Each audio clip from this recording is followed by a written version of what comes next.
আল্লাহ তাআলাকে একাকী স্মরণ করা এবং জমায়েতে স্মরণ করা উভয়েরই আলাদা কিছু সুবিধা আছে।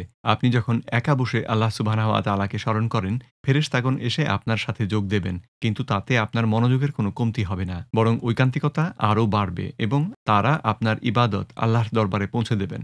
আবার যখন আপনি জমায়েতের অংশ হিসেবে আল্লাহকে স্মরণ করেন, তখন আরও বেশি সংখ্যক ফেরেশতা উপস্থিত থাকছেন এবং এ সময় জামায়াতে উপস্থিত প্রত্যেক ব্যক্তির উপর আল্লাহর রহমত নেমে আসে।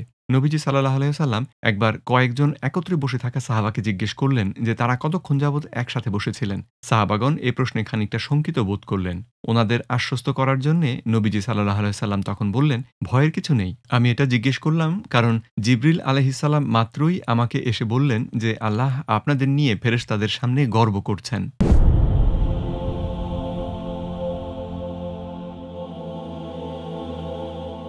একটি হাদিসে কুদসিতে আল্লাহ সুবহানাহু ওয়া তাআলা বলেছেন, আমার বান্দা আমাকে যেভাবে স্মরণ করে সেভাবেই আমাকে পায়। যদি সে আমাকে একা স্মরণ করে তাহলে আমিও তাকে একা স্মরণ করি। আর যদি সে আমাকে কোনো মজলিসে স্মরণ করে তাহলে আমি তাকে আরো বড় কোনো মজলিসে স্মরণ করি। মজলিস বলতে এখানে আল্লাহ সুবহানাহু ওয়া তাআলা ফেরেশতাদের মজলিসের কথাই বলেছেন।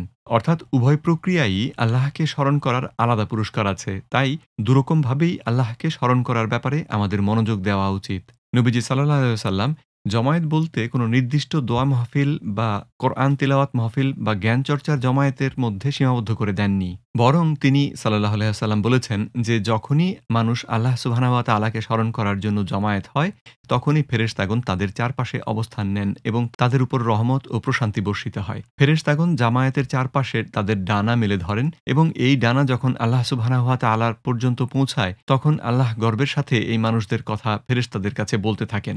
আরেকটি দীর্ঘ কিন্তু সুন্দর হাদিসে নবীজি সাল্লাল্লাহু আলাইহি সাল্লাম বলেছেন যে প্রতি রাতে ফেরেশতাগণ রাস্তা দিয়ে যেতে থাকেন ও খুঁজতে থাকেন যে কোথায় মানুষ আল্লাহকে স্মরণ করার জন্য জমায়েত হয়েছে। জমায়েত ছোটও হতে পারে, বড়ও হতে পারে। এটা বিবেচ্য বিষয় না। বরং ওনারা দেখেন যে কোথায় মানুষ একত্রে বসে কোরআন তিলাওয়াত করছে বা আল্লাহকে স্মরণ করছে। এটা কি মসজিদেই হতে হবে? না।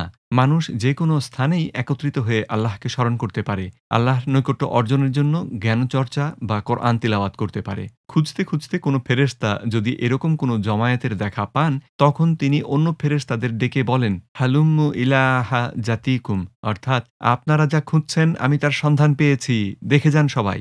নবীজি সাল্লাল্লাহু আলাইহি ওয়াসাল্লাম বলে চললেন। এরপর ফেরেশতাগণ এই জামায়াতকে ঘিরে তাদের ডানা মেলে ধরেন এমনভাবে যেন তাদের প্রসারিত ডানার উচ্চ প্রান্ত পৌঁছে যায় আসমান পর্যন্ত বা আল্লাহ সুবহানাহু ওয়া তাআলার কাছে। যদিও আল্লাহ তাআলা আমাদের সম্পর্কে ফেরেশতাদের থেকে ভালো জানেন, তারপরও যে মানুষগুলো একত্রিত হয়ে আল্লাহকে স্মরণ করছে তাদের সম্পর্কে আল্লাহ ফেরেশতাদেরকে জিজ্ঞেস করেন। আল্লাহ সুবহানাহু ওয়া তাআলা প্রশ্ন করেন, এই মানুষগুলো কেন জমায়েত হয়েছে? উত্তরে তারা বলেন, তারা আপনাকে স্মরণ করছে। তিনি বলেন, তারা কি বলছে?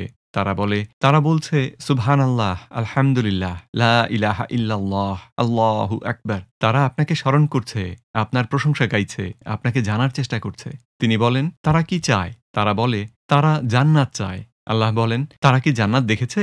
তারা বলে, জি না, দেখেনি। এবারে আল্লাহ বলেন, তারা যদি জান্নাত দেখে থাকত তাহলে জান্নাতের প্রতি তাদের আগ্রহ আরও অনেক বেড়ে যেত। তারা আর কি চাচ্ছে? তারা বলে, তারা জাহান্নামের আগুন থেকে আপনার আশ্রয় চাচ্ছে। তিনি বলেন, তারা কি জাহান্নামের আগুন দেখেছে? তারা বলে, জি না, দেখেনি। তিনি বলেন, তারা যদি জাহান্নামের আগুন দেখত তাহলে তা থেকে দূরে থাকার জন্য আরও চেষ্টা করত।